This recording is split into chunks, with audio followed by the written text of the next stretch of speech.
It's actually not that hot outside, so I guess Austin's being nice to me for once. Thank you, Austin. All right, let's dive right in. Y'all have some great questions this week, as always. Robert G. Kemp asked, what are your fantasy, realistic, and doom and gloom versions on 2016? Talking about football. Fantasy, national championship. Duh. Fantasy. Keyword, fantasy. Realistic, a bowl game win. I'm not saying it's a great bowl game, just a bowl game. I think it's pretty realistic, I hope.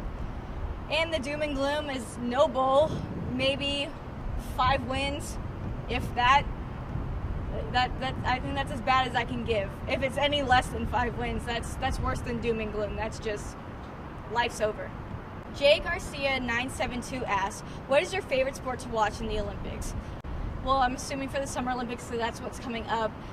I love track and field. I mean, you guys should know this as I do that weekly post for the website about track and field. I love track and field, and I'm always going to root for the U.S. except whenever Usain Bolt is running. I love Usain Bolt. Sorry, America, but I'm going to root for him. But I love watching track and field. I mean, that stuff, what those people can do, just unreal, man. How do you run that fast? I don't get it. I just don't get it. It's awesome. Halo Man asks, Scotch or bourbon? What freshman besides Shane Buechele makes the biggest impact? Does the tight end position become relevant in the passing game this year? I don't drink. Sorry, can't pick Scotch or bourbon. They're both pretty gross. Sorry. As far as a freshman other than Shane Buechele, maybe Eric Fowler.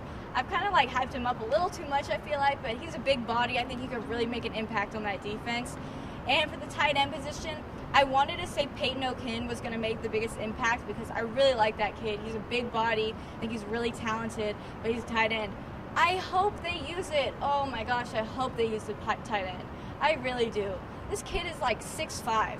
Can you imagine that? And he's a big body, running down the field. I think it's going to be great blocking regardless, but I really hope they use the tight end. I mean, last time Texas was using a tight end, like, they won the national championship. Hey, David Thomas, what's up? And then, of course, Jermichael Finley. Come on, use the tight end, please. Please, I'm asking. I said please. LeBeau asked, do you think Coach Moore, the strength and conditioning coach, is making an impact? Keep hearing so. What do you see? Yes. Well, I say yes because, one, I'm very scared of Coach Moore. I had an encounter with him, I think it was my sophomore year. I had a class with a bunch of the athletes. Was it sophomore? Yeah.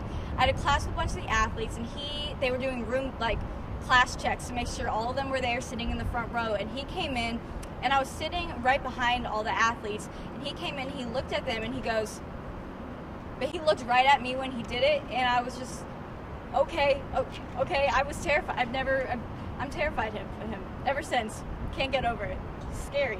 So yes, he's making a great impact. I mean, if you look at these guys when they first came to UT, you're like, is that the same person? They almost double in size. They get so muscular, it's ridiculous. I kind of want to go work out with them, but again, I'm scared of Coach Moore, so I can't. But yes, he's making a huge impact. Look at the before and after pics of some of these guys and you'll see it. I mean, it's almost ridiculous. It is ridiculous.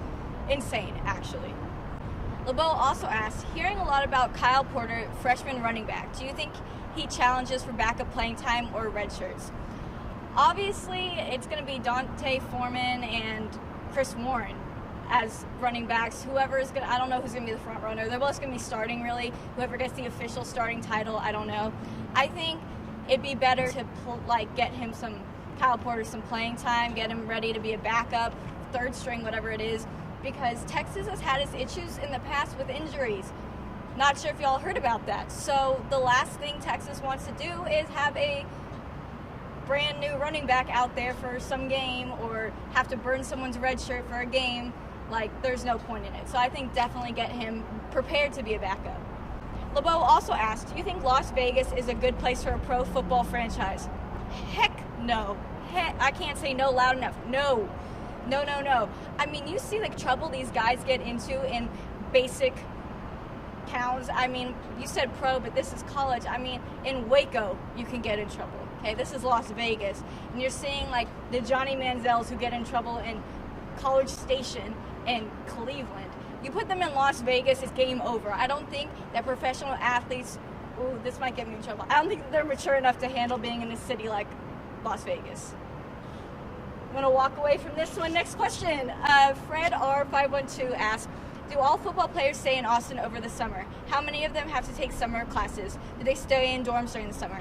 So it's kind of sad. So the football players get to go home for like 2 weeks usually. So school usually ends the first week of May.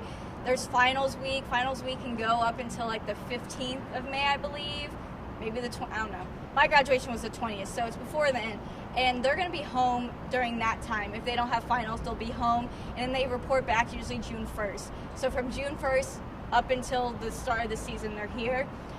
They do summer classes. They do summer 1 and summer 2. They're in summer 2 right now that ends next week. But yeah, they do take classes.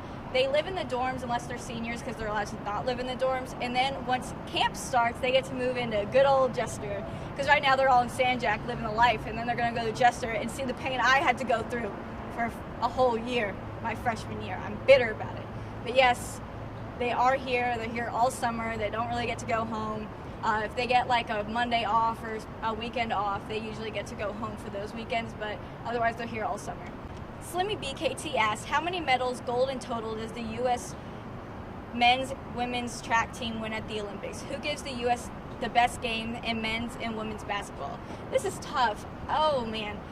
I think the U.S. track and field team is going to be really good, but at the same time, this is a very different team than we've seen before. I mean, for the biggest one probably that stands out is no Sonia Richards-Ross. You know, that's someone who's been taking home the gold quite some years now. So I think the U.S. track and field team does stand a very good chance in the Olympics. I think basically any event except the 100 and 200, because that's going to my Jamaican friend Usain Bolt. I mean, there's certain people who are not going to be there. For example, last Olympics, Trey Hardy medaled in the decathlon. He is not going to be in the Olympics this year. I think the U.S. stands a very good chance as far as racking up some medals in track and field, but there's just a lot of very talented teams out there, especially those Jamaicans. So let's go, they're fast. Ooh, they're fast. As far as who gives the basketball teams the most trouble, no one. I don't even know. I think for men, France, that's the team that probably has the most NBA players on it. Tony Parker, Boris Diaw, and Nicholas Batum. I would have said Canada had they qualified, but they didn't, so France, I don't know. Have you watched the USA men's basketball team? Like, these games that they've been having, they've beaten every team by like at least 50 points. It's not fair. It is fair because it gives us a gold medal, but it's actually really not fair. For the women, I'd probably say the same. France. There's no competition. It is unfair. I'll say that. It's a little unfair, but hey, I'm not mad at it. Are y'all? I'm not. Texan Soul asked, would you consider one of the other mods making a guest cameo appearance on the island sometime? Absolutely. Everyone's invited to come up here. This is not supposed to be just, it doesn't have to be just me. Like anyone wants to be here standing right beside me, please go ahead. I would love it. I've asked Anwar. I guess we kind of did that at Media Days, but it wasn't Jillian's Island, but I'm always up for guest appearances. Why not? Sounds fun. I like it. Texas Money 05 asks, which position group, in your opinion, must step up for the Longhorns to have a nice season, 9+ wins, and why? The offensive linemen. I think I've said this before, but the offensive linemen are the key. A good O-line is the key to having a good team. Y'all might say defense wins championships. Okay. But if your quarterback keeps getting sacked every 5 seconds and can't throw the ball or can't do anything, you're not going to win either. We have seen with a little certain guy named Johnny Manziel at A&M that anybody can be good behind a good offensive line. If that offensive line is like a steel wall, any quarterback can thrive.